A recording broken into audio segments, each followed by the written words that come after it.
صلی علی رسوله الکریم اما بعد فقد قال النبی صلی اللہ علیہ وسلم الخلق عیال اللہ فاحب الخلق الی اللہ من احسن الی عیاله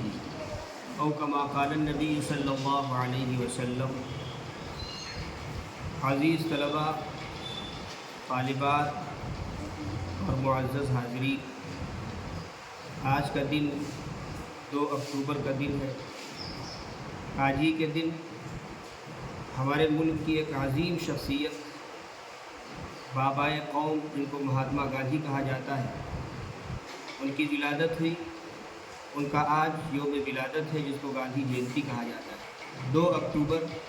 1869 میں ان کی ولادت ہوئی، وہ پیدا ہوئے۔ بعض ایسی شخصیات ہوتی ہیں جو اپنے ملک میں ہی نہیں بلکہ پوری دنیا میں ایک انقلابی نظریہ پیش کرتی ہے، اور جس کی بنیاد پر بہت سارے انقلابات آتے ہیں۔ ایسی ہی شخصیات میں ایک عہد ساز شخصیت مہاتما گاندھی کی تھی، بلکہ تاریخ ساز شخصیت کہیے کہ وہ تاریخ ساز شخصیت کے مالک تھے۔ انہوں نے اپنے قول و عمل، فعل اور مضبوط عزائم اور ارادوں کی پابندی کا مظاہرہ کرتے ہندوستان کی تقدیر بدلنے کے ساتھ ساتھ دنیا کے کئی دوسرے ملکوں کو بھی غیروں کی غلامی سے آزاد ہونے کی راہ دکھائی۔ گاندھی جی کے اہم کارناموں میں قومی اتحاد، فرقہ وارانہ ہم آہنگی، خیر سگالی، عدم تشدد اور اہنسا کا فلسفہ اس قابل ہے کہ اس پر پوری دیانتداری کے ساتھ آج بھی عمل کیا جا سکتا ہے۔ اور اگر پوری دیانتداری کے ساتھ عمل کیا جائے تو ملک کے اندر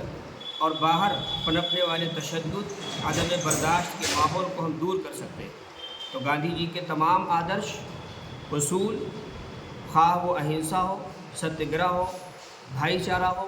نہ صرف ہندوستان بلکہ پوری دنیا میں مقبول ہوئے، اور عالمی پیمانے پر مفکروں، قلمکاروں اور لکھنے والوں نے، فنکاروں نے اسے سراہا، اس کی ستائش کی، تعریف کی۔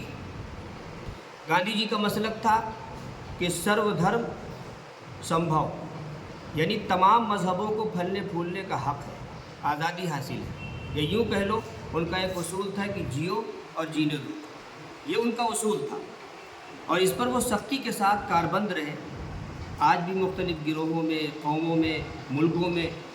اور مختلف جماعتوں کے درمیان ہر مسئلے کے منصفانہ حل اور پائیدار امن کی ضمانت بن سکتی ہے یہ چیز، اگر یہ اصول اپنا لیا جائے۔ ہم گاندھی جی کی تقریروں کا جائزہ لیں یا اسی طرح ان کے کیے ہوئے کاموں کا جائزہ لیتے ہیں تو یہ حقیقت بالکل واضح ہو جاتی ہے کہ انہوں نے ذات، پات، مذہب، علاقائیت، رنگ، نسل، زبان، ان تمام کی بنیاد پر مختلف طبقوں کے درمیان ہم آہنگی پیدا کرنے کی کوشش کی،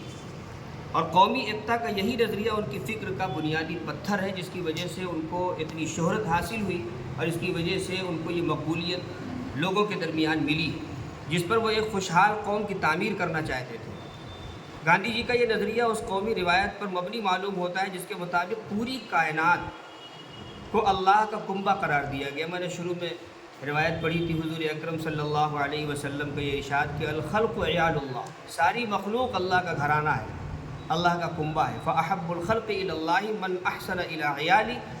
اللہ کی مخلوق میں سب سے زیادہ محبوب ترین وہ شخص ہے اللہ کے نزدیک جو اللہ کے گھر والوں کے ساتھ، یعنی اللہ کے کنبے کے ساتھ، اللہ کی مخلوق کے ساتھ بہتر سلوک کرنے والا ہو۔ اور اسی طرح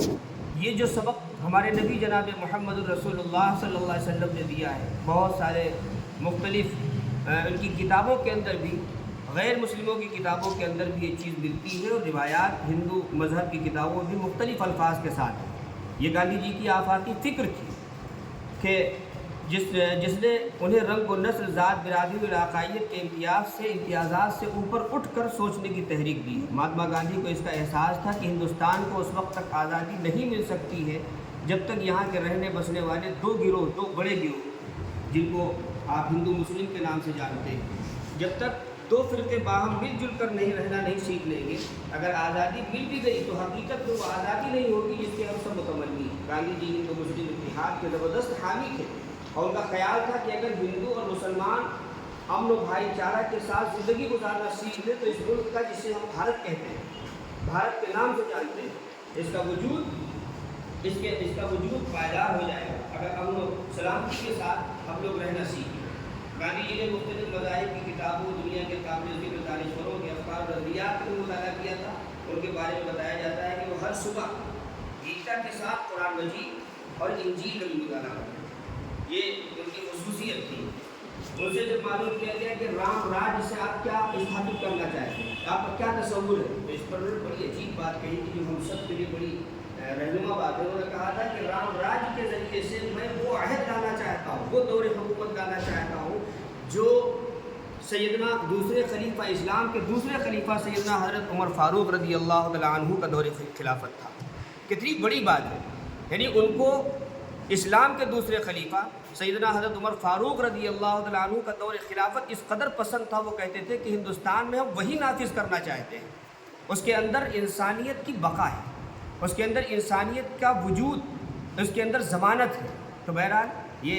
ان کا ایک اپنا نظریہ تھا جس کی بنیاد پر انہوں نے لوگوں کے سامنے اس کو پیش بھی کیا۔ بہت ساری ان کی مخالفت بھی اس بنیاد پر کی گئی۔